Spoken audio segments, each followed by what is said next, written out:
असीमपुर गांव में रमेश नाम का एक गरीब किसान अपनी पत्नी अवंतिका के साथ रहता था, जो बड़ा मेहनती था। लेकिन कड़ी मेहनत के बाद भी उसके दिन बस गरीबी में गुजर ही रहे थे। लेकिन फिर भी रमेश जितना बन पाता सबकी मदद करता। मैं दिन रात मेहनत करता हूँ, फिर भी हमारे पास खाने को ये रूखा सूखा ही है। पता नहीं मैं तुम्हें कभी एक अच्छा जीवन दे भी पाऊंगा कि नहीं। अरे ऐसा क्यों कह रहे हैं आप बस अपना काम ईमानदारी और मेहनत से करिए। देखना भगवान एक दिन इसी ईमानदारी का फल भी हमें जरूर देगा।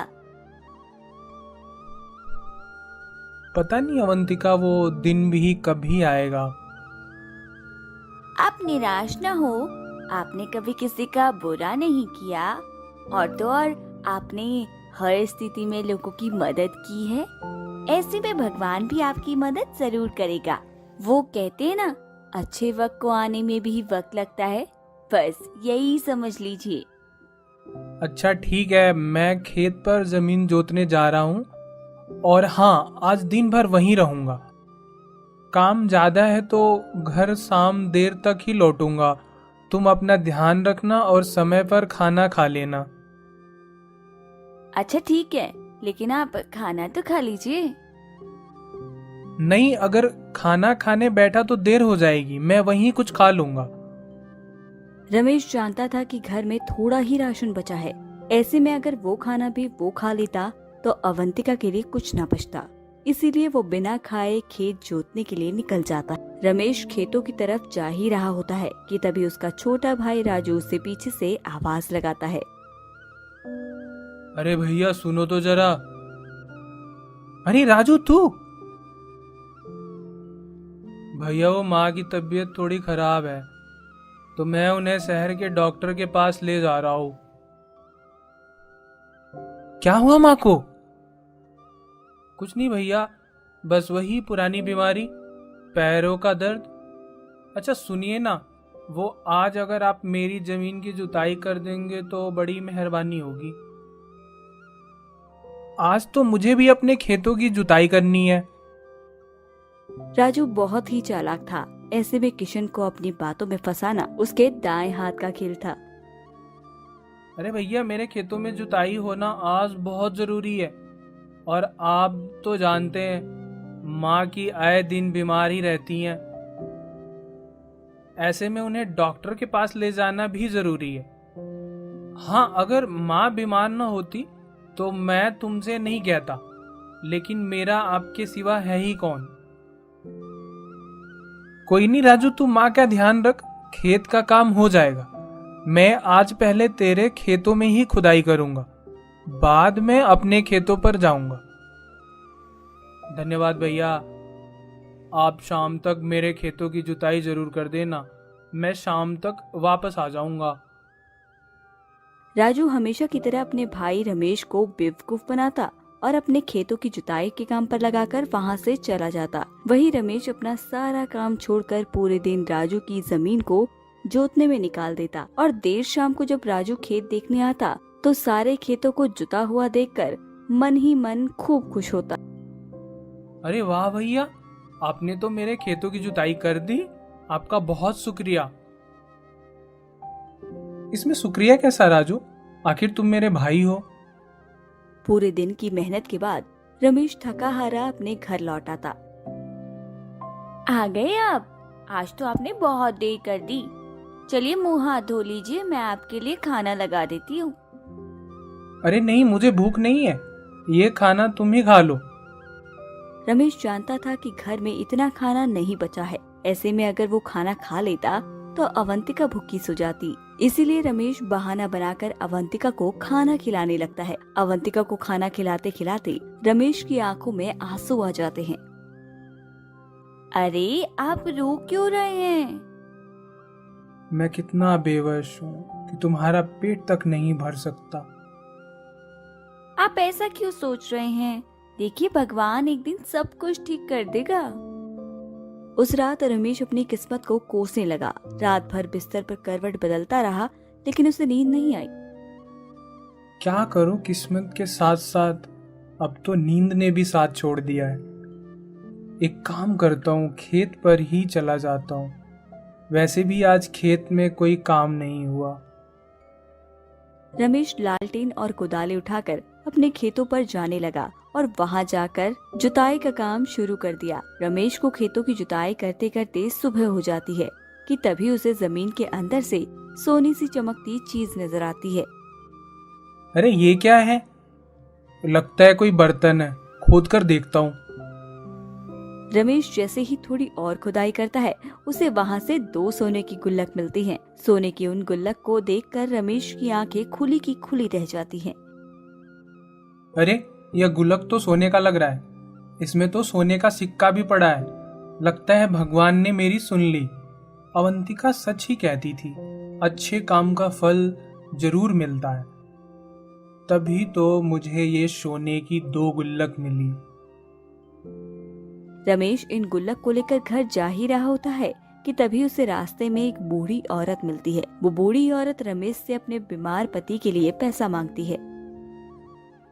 मेरे पास पैसे तो नहीं है, लेकिन ये सोने का गुल्लक है। इसे बाजार में बेचकर आपको अच्छा खासा पैसा मिल जाएगा, जिससे आप अपने पति का इलाज करा सकेंगी। बेटा, तुमने मेरी मदद की। मेरा आशीर्वाद है तुम्हें। तुम्हें कभी गरीबी का सामना नहीं करना पड़ेगा। बूढ़ी औरत की मदद करके रमेश को काफी अच्छा लगता है और फिर सोने की गुल्लक को लेकर वो अपने घर चला जाता है। अरे आप रात भर कहाँ थे? तो सब छोड़ो अवंतिका, ये देखो। मैं कब से आपको ढूंढ रही थी। ये गुल्लक कैसा? रात को मैं खेती करने खेत पर चला गया था। वहां जुताई करते समय यह सोने का गुल्लक मिला है। और तो और इसमें एक सोने का सिक्का भी मिला है। देखा ना, मैं ना कहती थी कि एक दिन भगवान हमारी जरूर सुनेगा। देरी सही, लेकिन भगवान ने आज आपकी मेहनत का फल आपको दे ही दिया। रमेश और अवंतिका सोने की इस गुल्लक को पाकर बहुत खुश थे।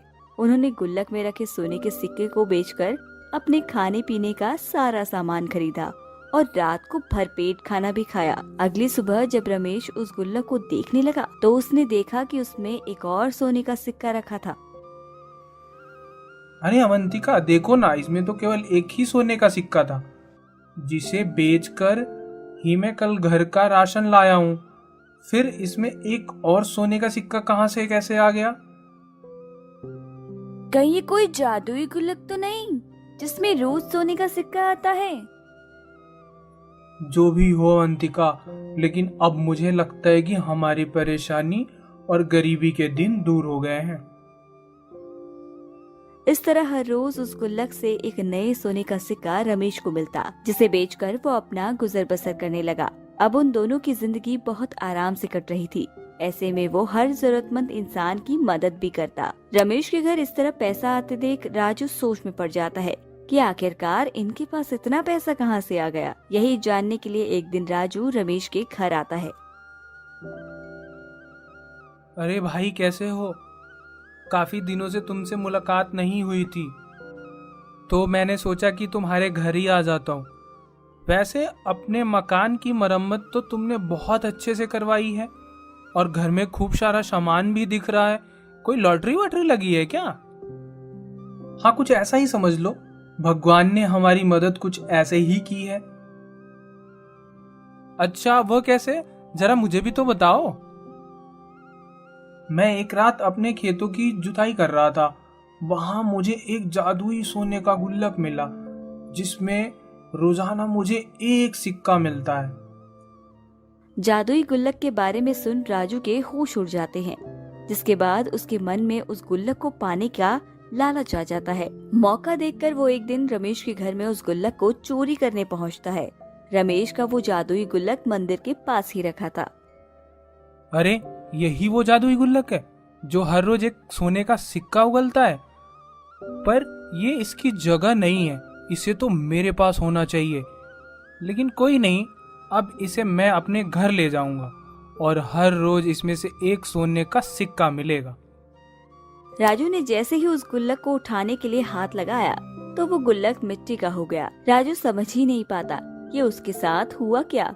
राजू गुल्लक को फिर से नीचे रखता तो वो सोने का हो जाता और फिर से हाथ लगाता तो वो मिट्टी का बन जाता। जब बहुत देर तक ऐसा होता रहा तब राजू को ये एहसास हो गया कि ये गुल्लक भाई को भगवान ने उसकी ईमानदारी के लिए दिया है, इसीलिए वो जादू भी सिर्फ उसी के लिए है। तो मित्रों, हम सभी को अपने जीवन में नेकी और सच्चाई से जीवन जीना चाहिए। अगर हम मेहनत और ईमानदारी से काम करेंगे तो भगवान भी हमारी मदद जरूर करेगा। भागो भागो, भूत आ गया, भागो जल्दी से वरना मारे जाओगे। क्या हुआ रमेश, क्यों चिल्ला रहा है? अरे मैं गलती से उस मकान में चला गया था। जैसे ही मैंने पीछे मुड़ा तो मेरे पीछे एक चुड़ैल खड़ी थी। वो मुझे मारने के लिए पीछे दौड़ी। जैसे तैसे जान बचाकर निकला हूँ उस घर से। तो तुझे कहा किसने था उस मकान में जाने के लिए? क्या तुझे पता नहीं उस मकान में एक चुड़ैल रहती है जो किसी को भी मकान में नहीं आने देती है? क्या? नहीं दोस्त, मुझे इस बात की कोई जानकारी नहीं थी, लेकिन अब मैं कभी भी उस मकान की तरफ देखूंगा भी नहीं। रामपुर गांव के बीचों बीच ये मकान बेहद आलीशान था, लेकिन वीरान होने के चलते इस मकान में जाने की हिम्मत कोई नहीं करता था। गांव के सभी लोगों का कहना था कि उस मकान में एक बूढ़ी औरत रहती थी, जिसकी मौत होने की वजह से उसकी आत्मा उस घर में रहती है। घर के पास आते जाते लोगों को परेशान करती है। अजी सुनते हो, मैंने सुना है गांव के बीच जो मकान है ना, उसमें चुड़ैल रहती है, चुड़ैल। हाँ, तुमने बिल्कुल ठीक सुना है। आज सुबह ही रमेश गलती से उस मकान में चला गया था। जैसे तैसे जान बचाकर निकला है वहाँ से। अच्छा, तो क्या उसे सचमुच वहाँ चुड़ैल दिखी? हाँ, वो तो यही कह रहा था कि उसे चुड़ैल दिखी थी। जाओ जी, मैं नहीं मानती। क्या आपको भी ऐसा लगता है कि वहाँ कोई चुड़ैल रहती है? और नहीं तो क्या, अगर चुड़ैल न होती तो रमेश क्या मुझसे झूठ बोलता? हाँ, जो भी हो, पर मुझे तो नहीं लगता कि वहाँ कोई चुड़ैल वुड़ैल रहती है। हो ना हो, ये माजरा कुछ और ही है। देखो भाग्यवान, लगने या न लगने से कुछ नहीं होता। सच तो यही है कि गांव का कोई भी व्यक्ति उस भूतिया घर में नहीं जाता है। कुछ तो बात होगी, तभी तो लोग उस मकान को लेकर डरे हुए हैं। हाँ, वही तो। हाँ, लोगों में डर पैदा करने के लिए तो ये बात गांव में फैलाई गई है, ताकि वहाँ कोई न जाए। चलिए ना, मुझे लगता है कि हमें मकान का रहस्य सुलझाना चाहिए। शायद हमें वहाँ कुछ मिल ही जाए। तुम पागल हो गई हो। भरी जवानी में मैं नहीं मरना चाहता। तुम्हें ज्यादा शौक है मरने का तो तुम ही जाओ। अच्छा ठीक है, मैं ही चली जाऊंगी। अकेली जाओगी? चलो ठीक है भाई, चलता हूँ। दिन के समय चलेंगे तो इतना डर नहीं लगेगा। तो फिर ठीक है, कल सुबह हम लोग उस मकान में चलेंगे और इसका पता लगाएंगे कि वहाँ क्या सचमुच चुड़ैल रहती है या नहीं। अगली सुबह वो लोग उस मकान के लिए निकल जाते हैं। वैसे मकान देखने में तो काफी अच्छा लग रहा है। यह ऊपर से देखने में अच्छा है, पर इसके अंदर जो कोई भी जाता है वह वापस नहीं आता है। ठीक है, तो आज पता लग ही जाएगा कि इसके अंदर असल में है कौन। ऐसा करते हैं, पहले मैं जाती हूँ, अगर कुछ आवाज आए तो आप भी आ जाना। इतना कहते ही सीमा उस मकान में चली जाती है। मकान के अंदर सूरज की रोशनी खिड़की से आ रही थी। सीमा उस मकान में जाकर उसे चारों तरफ से देखती है। तभी उसे एक कमरे में किसी की बात करने की आवाज सुनाई देती है। वो तो अच्छा हुआ जो मैंने उसे डरा कर भगा दिया, वरना वो मेरे मकान में घुस आता और उसे पता लग जाता कि यहाँ पर कोई चुड़ैल नहीं रहती। मैं कभी इस रहस्य को सुलझने नहीं दूंगी। क्या इस मकान में कोई चुड़ैल नहीं है? मैं तो पहले से ही जानती थी। इसका मतलब इस मकान में ये बुढ़िया अकेली रहती है। मुझे तो ये बात सबको बतानी ही पड़ेगी। मकान में बूढ़ी औरत को जिंदा देख सीमा उल्टे पांव मकान से बाहर निकल जाती है। क्या हुआ? तू इतनी जल्दी बाहर कैसे आ गई? मैं तो अंदर ही न जा सका। अरे यहाँ से चलिए जल्दी, मुझे आपको कुछ बताना है। तू इतनी घबराई क्यों लग रही है? अरे ऐसी कोई बात नहीं है, मुझे पता लग गया है कि असलियत क्या है। अब आप जल्दी चलिए, हमें गांव वालों को भी यहाँ लाना पड़ेगा। सीमा और राजू दोनों गांव वालों के पास जाते हैं और उन्हें उस मकान के पास लेकर आते हैं। गांव वालों, इस मकान में कोई चुड़ैल वुड़ैल नहीं रहती। यहाँ पर एक बूढ़ी औरत रहती है, बूढ़ी औरत, और वही ये सब कर रही है। यह तुम क्या कह रही हो? जो बूढ़ी औरत यहाँ रहती थी वो कब की मर चुकी है? नहीं नहीं, वो मरी नहीं है, वो जिंदा है। मैंने इस मकान में जाकर खुद अपनी इन आंखों से देखा है। और अगर आपको यकीन नहीं होता तो हम सभी उस मकान के अंदर उसे चलकर देख लेते हैं। ठीक है, अगर तुम कहती हो तो हम सभी चलते हैं। जिसके बाद वो सभी मकान के अंदर जाते हैं। गांव वालों को अपने मकान में देखकर बुढ़िया बहुत ज्यादा घबरा जाती है, और जब गांव वाले उस बूढ़ी औरत को जिंदा देखते हैं तो वो भी काफी हैरान हो जाते हैं। अरे आप तो जिंदा हो, तो फिर आपने यह झूठी अफवाह क्यों फैलाई कि आप मर गई हो? हाँ अम्मा, बताइए ना, आपने यह सब क्यों किया? हम तो आज तक यही समझ रहे हैं कि इस मकान में चुड़ैल रहती है। इसके पीछे एक बहुत बड़ी वजह थी, जिसकी वजह से मैंने ये सब किया। पर ऐसी क्या वजह थी जो आपने अपने आप को मरा हुआ ही बता दिया?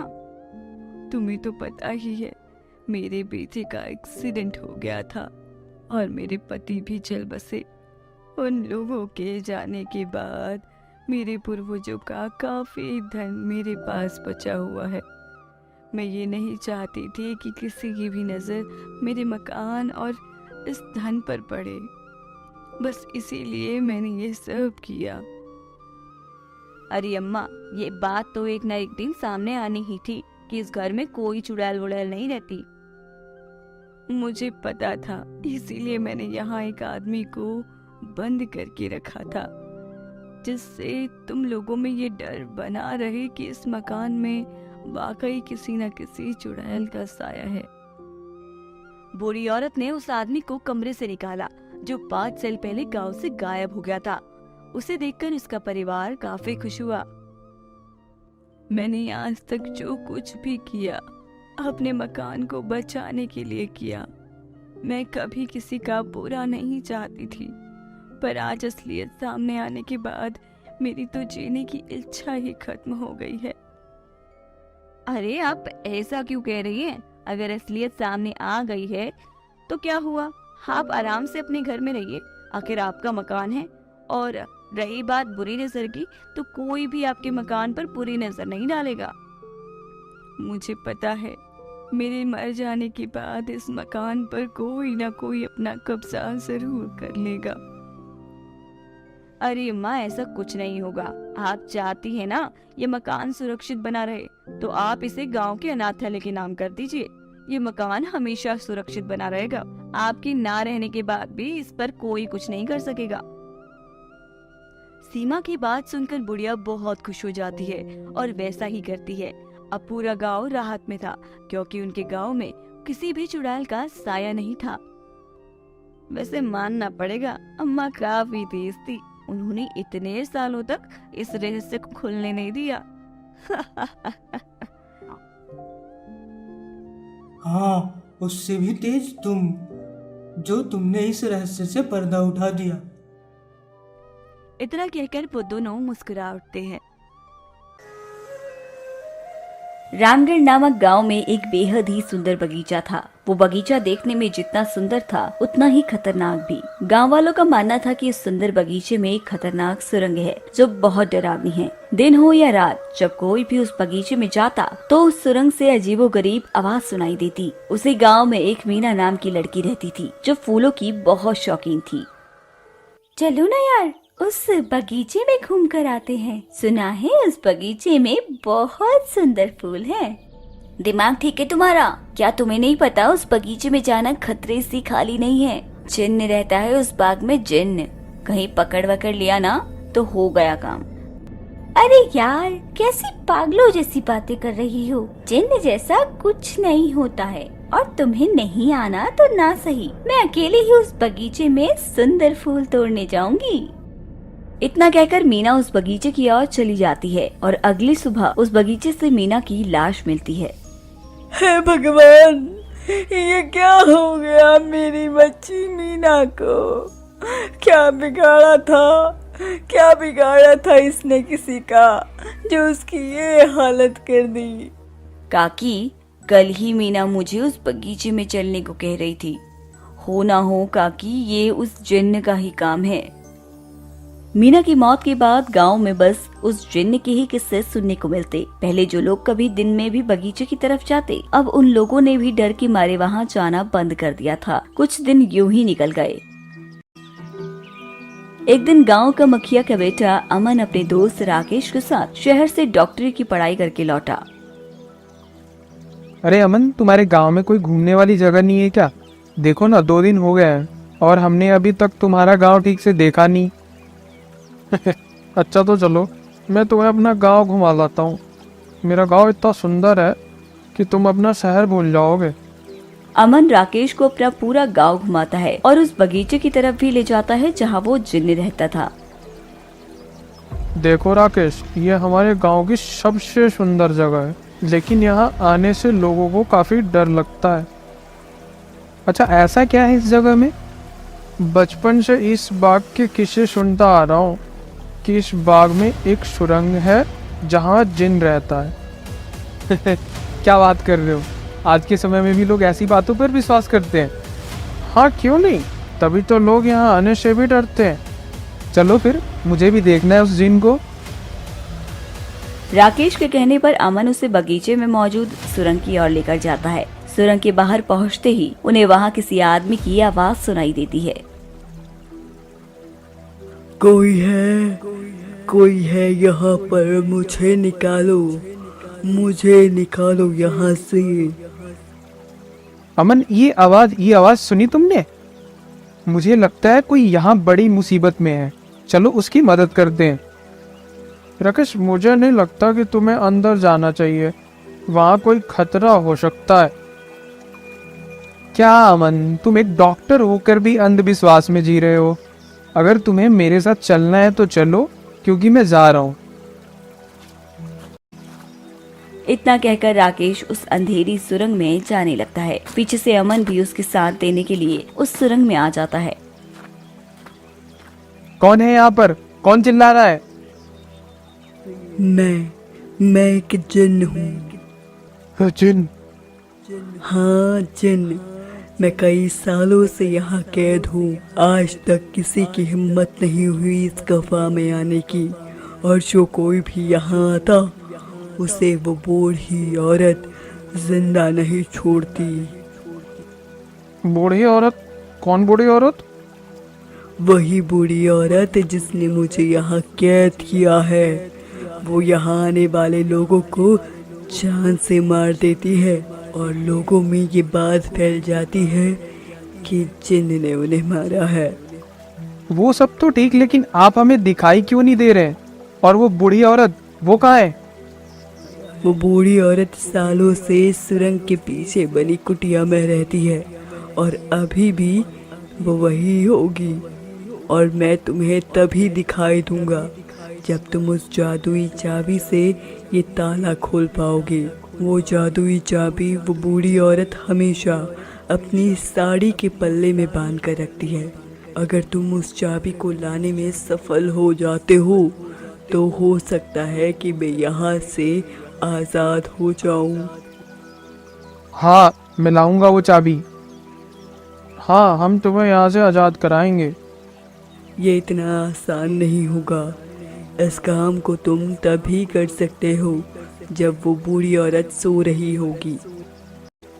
जिन्न की बात सुनकर अमन और राकेश उस सुरंग से बाहर निकल जाते हैं और छुपते छुपाते सुरंग के पीछे बूढ़ी औरत की कुटिया को देखने लगते हैं। अमन, अभी तो उस कुटिया के बाहर कोई नहीं है। एक काम करता हूँ, मैं उस कुटिया में जाकर देखता हूँ कि वो बूढ़ी औरत है कहाँ। ठीक है, लेकिन संभल कर जाना। हाँ जरूर, और तुम भी सावधान रहना। इतना कहकर राकेश उस कुटिया की तरफ चले जाता है। वो कुटिया बाहर से देखने में काफी आम लग रही थी, लेकिन जब राकेश उस कुटिया के अंदर पहुंचा तो उस कुटिया में तमाम सुख सुविधाएं थी, जिसे देखकर राकेश हक्का बक्का रह जाता है। अरे वाह, ये कुटिया तो अंदर से बहुत अच्छी है, लेकिन वो बूढ़ी औरत कहाँ है? लगता है वो बाहर है। चलो अच्छा, जब तक वो नहीं है तब तक मैं उस चाबी को ढूंढ लेता हूँ, क्या पता वो चाबी यहीं कहीं रखी हो। राकेश उस कुटिया में चाबी ढूंढने लगता है कि तभी उसे बाहर से किसी की आने की आवाज सुनाई देती है।